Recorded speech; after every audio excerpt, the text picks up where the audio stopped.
Hey everybody, my name is Sanjeev Advani. I am here to bring you real estate, property management, and construction news in an easy to digest format that'll help you learn the markets and hopefully invest better over time.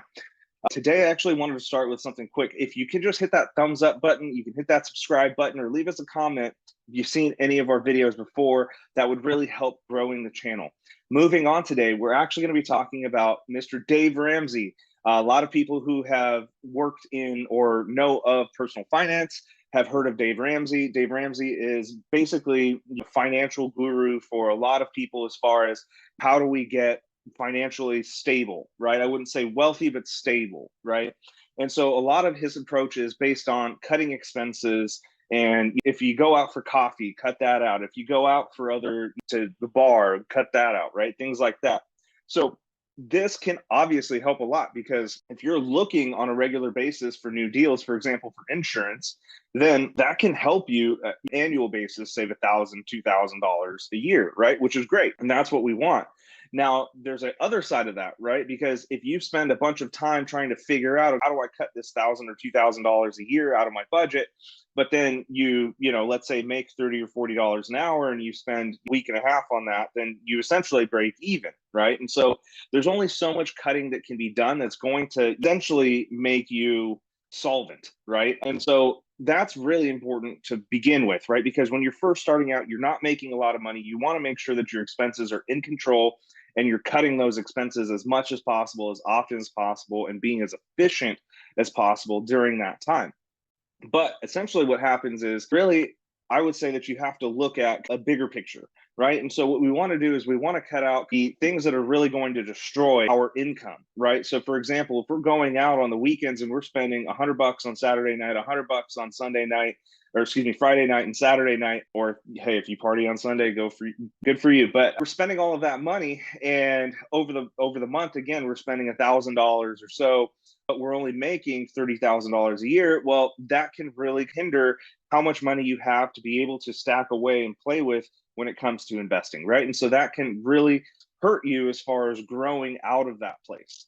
So the next thing is we really want to just take out those destructive expenses, those things that are really going to set us back hugely. Although we may not have as much quote unquote fun, we're still looking at being able to do things every once in a while, just not on a regular basis, right? The other thing is you want to make sure that you do have, because you are going to have expenses, right? You want to make sure that you have those under control. So, for example, if your subscriptions, you haven't watched Disney Plus in the past 6 months, you're probably not going to watch it this month. I would go ahead and cancel something like that. Your insurance is, again, same thing. You want to make sure that yes, you are going to have those expenses. So you are making those as efficient as possible with spending as little time as possible. So minimum viable product, if you will. The next thing is the consumer debt, the credit cards, right? Get rid of the credit cards. I personally am of the mindset that basically credit cards should not be used. That's me personally. Again, not the best as far as leverage is concerned. But there are other forms of leverage, right? And so credit cards I just don't like. And that's something that I'm actually coming to right now. I've always used credit cards in my business journey. For the past decade, basically, I've used credit cards to be able to get where I am. The problem there is that you're always having to look over your shoulder and say, well, did I make enough to pay this credit card? So on and so forth. Versus I just have the cash that I use, that mental struggle goes away of like, I got to pay this credit card. No, I've got this cash. I know I've spent X amount and I'm going to have X amount. And so that makes it just very simple as far as that's concerned. And then you're also not worried about having to pay that 20% interest. You're also not worried about having to pay someone else back. And to me, that is a lot more of a mental freedom, which allows you to go further than to be able to take on that credit card debt. The other thing too is you want to reduce or eliminate your fees that you're paying, right? So for example, if you have a 401k or if you have some kind of investment account, you want to be able to look at that and say, well, how much am I paying in fees? How can we reduce that and make this a little bit more optimized, right? So it's not that you're going to get rid of these fees and it's not that you should be paying the absolute lowest fees, but you want to optimize what you're paying those fees for. So for example, if you have a fund that's earning you 12% a year, but they're charging you 1% on that, then really your net return there is going to be 11%. If you have another fund that's earning you 10% a year, but they're only charging you 0.5%, then you've got a 9.5% return, right? And so you really want to start making those mathematical calculations to see, well, can we make this a little bit more optimized? Because those two funds may also be in different categories as far as investments are concerned. And so as far as stabilization of the portfolio is concerned, then you really want to make sure that you have multiple buckets that you're invested in. So if one goes down, the other goes up, and so on and so forth.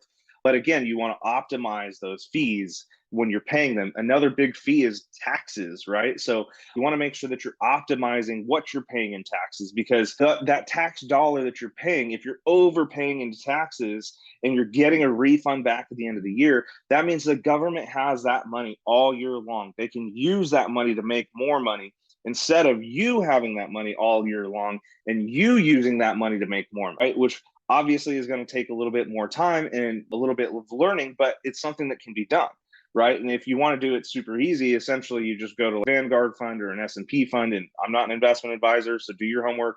But this is something that you would want to be looking at is, okay, well, if I was to not get a return, but I did not have to pay taxes. So in the best case, you would zero out.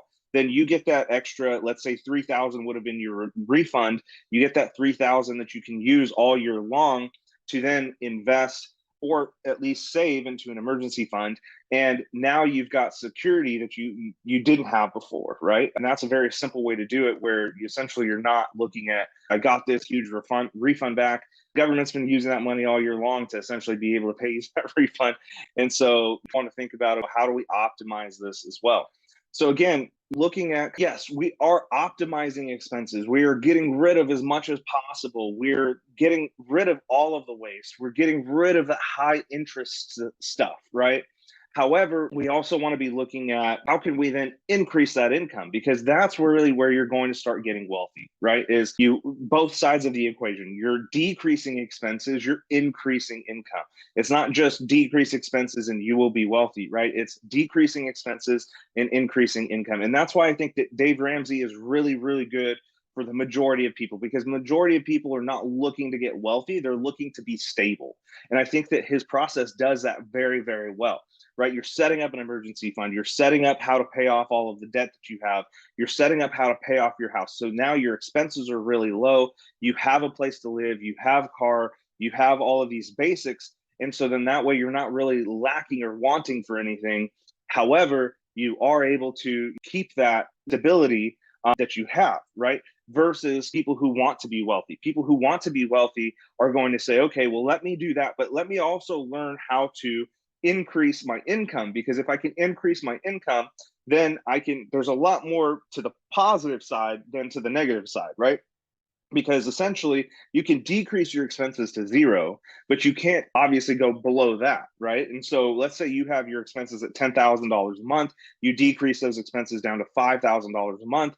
That's great. And that's something that you should be doing, but probably not going to make you wealthy, right? What will make you wealthy is saying, I'm going to have these $10,000 a month in expenses. I'm going to decrease that down to $5,000 a month.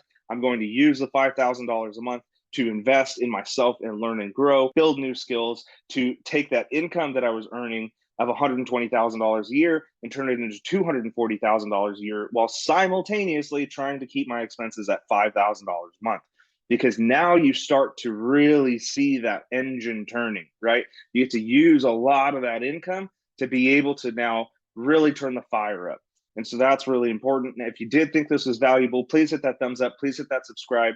That's the way that this channel grows. We're not doing ads. We're not doing anything like that. We just want to be able to bring content to people who are going to be able to use it and help them in their future lives. So thank you for watching. We'll see you on the next one. Take care.